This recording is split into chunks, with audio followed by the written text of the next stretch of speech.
A stolen car rolls through South Los Angeles at 2 a.m. Expired tabs, broken taillight. Driver keeps looking over his shoulder. Back seat piled high with backpacks and bolt cutters. 10 years ago, that car gets stopped. Maybe it's nothing. Maybe it's a suspended license. Maybe it's a parole violator with a ghost gun. Maybe it's the crew that just hit 3 businesses an hour earlier. Today, in Los Angeles, officers are increasingly being told to ignore it because the city council says stopping cars for minor violations could create unequal enforcement outcomes. And just like that, California has entered the next phase of modern policing. Not proactive policing, reactive policing. Wait for the victim, wait for the 911 call, wait until somebody's bleeding. Welcome to Left Coast News. From Seattle to Los Angeles, this is Left Coast News. No apologies, just the truth.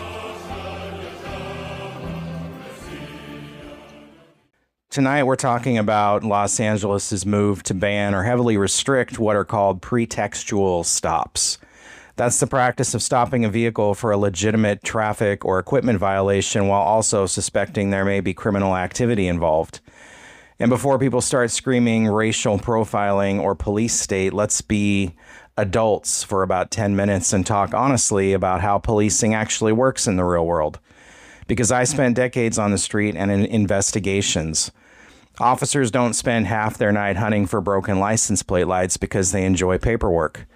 Those stops were often the legal doorway into finding stolen cars, DUI drivers, fugitives, narcotics, illegal firearms, trafficking victims, warrants, and repeat offenders already cycling through a system that refuses to keep them in jail. The equipment violation was rarely the mission. It was the lawful reason to investigate what already looked wrong. And now LA politicians are deliberately removing that tool while simultaneously telling the public they're getting tough on crime. That contradiction matters. Because you cannot build a criminal case if officers are politically handcuffed from initiating lawful contact in the first place.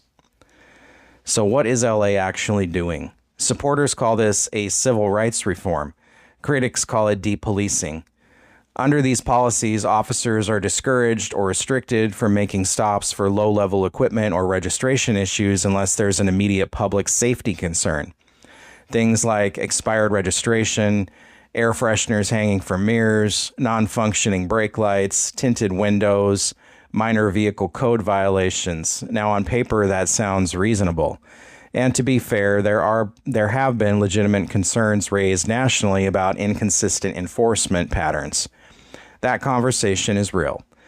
But here's the problem nobody in City Hall wants to admit. Proactive policing depends on lawful contact. The overwhelming majority of major arrests do not begin with dramatic SWAT raids. They begin with small observations, a traffic stop, suspicious behavior, an inconsistent story, a driver who suddenly can't explain whose car they're in. And that's how police work has operated for generations. Not because cops are bored, because criminals are sloppy. The Prop 36 contradiction. Now here's where California's political schizophrenia really kicks in. At the same time Los Angeles is limiting proactive stops, California voters supported Proposition 36, which restores tougher penalties for repeat theft and organized retail crime offenders. Why? Because voters are exhausted. They're tired of organized retail theft, smash and grab crews, repeat offenders cycling through the system. Businesses locking up toothpaste like it's military-grade uranium. The public finally said enough. But here's the question nobody in Sacramento seems capable of answering. How exactly do you catch repeat offenders if officers are discouraged from making the vehicle stops that often identify them? You cannot simultaneously weaken proactive enforcement, reduce officer discretion, discourage self-initiated policing, and promise tougher crime enforcement. Those two systems directly conflict with each other. Eventually, reality wins, and reality usually wins at the expense of the taxpayer and the victim. The depolicing effect. There's another consequence here nobody talks about publicly. When officers believe every stop could become a viral video, an IA investigation, a lawsuit, or a political controversy, they stop engaging proactively.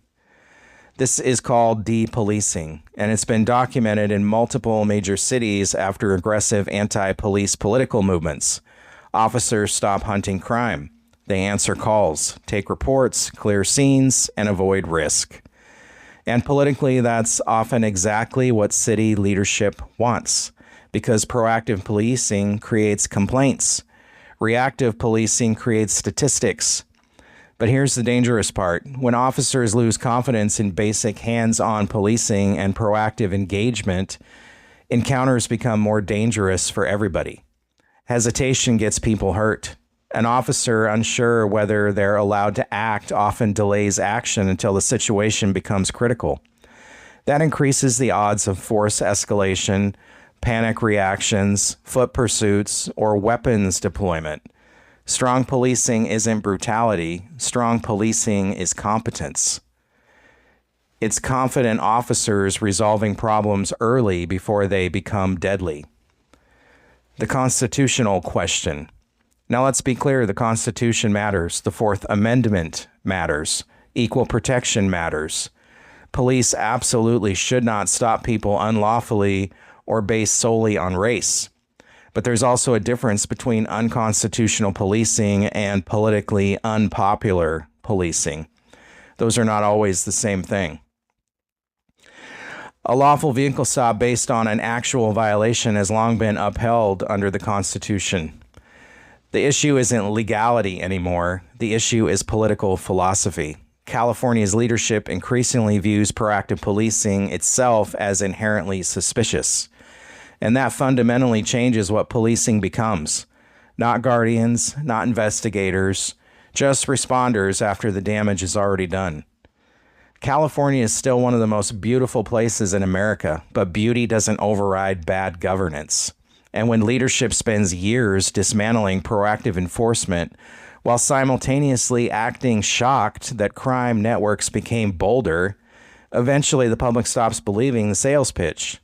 You can call it reform, you can call it equity, you can call it progress.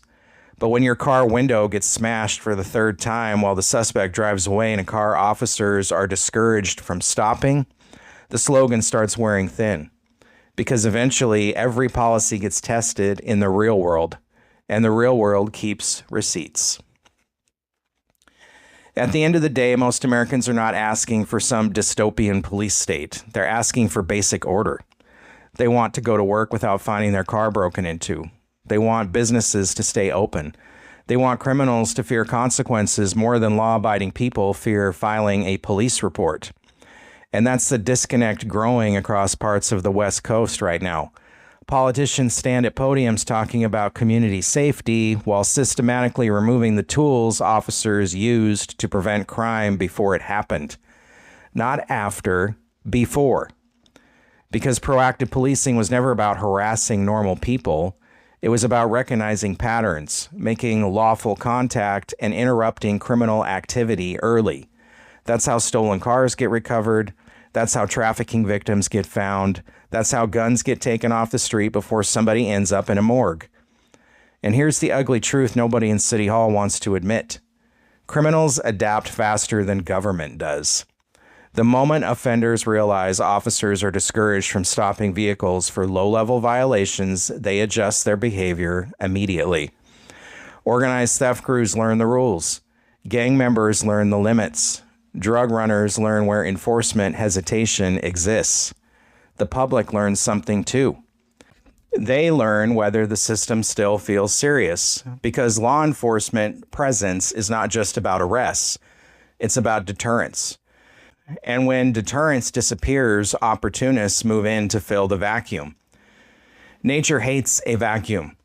Politics apparently loves creating them. Strange hobby for elected officials, but here we are. This debate isn't really about taillights. It's about whether society still believes proactive enforcement has value at all. And if the answer becomes no, then don't act surprised when the people following the rules start feeling abandoned by the people writing them.